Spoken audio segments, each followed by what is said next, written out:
સુરતના અશ્વની કુમાર ખાતે આવેલા ફૂલ બજારને લઈ તપાસ કરાવીને દર્શન નાયકે પાલિકા કમિશનર અને પોલીસ કમિશનરને પત્ર લખી માંગ કરતા ફૂલ વિક્રેતાઓ તેઓનો વિરોધ કર્યો હતો। સુરતના અશ્વની કુમાર ફૂલ બજારને લઈ તપાસ કરાવવાની કોંગ્રેસ નેતા દર્શન નાયકે પાલિકા કમિશનર અને પોલીસ કમિશનરને પત્ર લખી માંગ કરી હતી અને કહ્યું હતું કે ફૂલ બજારમાં હપ્તાખોરી ચાલે છે।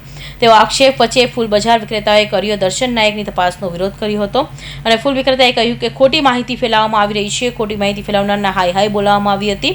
સાથે ફૂલ બજાર વિક્રેતાઓ હેરાન પરેશાન કરવામાં ન આવે તેવી માંગ કરવામાં આવી હતી। મારો ઉમેશભાઈ ભાનુભાઈ બામટા છે।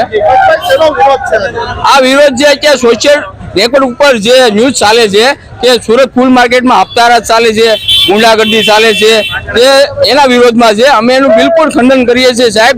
એવું બિલકુલ નથી। અહીંયા કોઈ હપ્તારાજ ચાલતું નથી, કોઈ ગુંડાગર્દી ચાલતી નથી। અહીંયા ખેડૂતો એનો માલ વેચીને જાય છે, વેપારીઓ એનો ધંધો રોજગાર કરીને જાય છે, બધા ખુશ છે સાહેબ। બરાબર છે। આ બહારના રાજ્યની માર્કેટના ને અહીંયા લેભાગુ તત્વો છે એને પગ પેસરો કરવો છે એટલે આવી ખોટી માહિતીઓ ફેલાવે છે। બાકી અહીંયા કોઈ સાહેબ કોઈને 1 રૂપિયો આપતું નથી, કોઈ 1 રૂપિયો લેવા આવતું નથી સાહેબ। હપ્તારાજ ગુંડાગર્દી બિલકુલ વાત તદ્દન વાત ખોટી છે સાહેબ। અહીંયા 500-700 વેપારીઓ વિરોધમાં છીએ સાહેબ અમે। બરાબર છે। અને આ જે ખોટી માહિતી ફેલાવવા વાળા છે એના આવનારા સમયમાં અમે કાયદેસરની કાર્યવાહી એની ઉપર કરશું સાહેબ।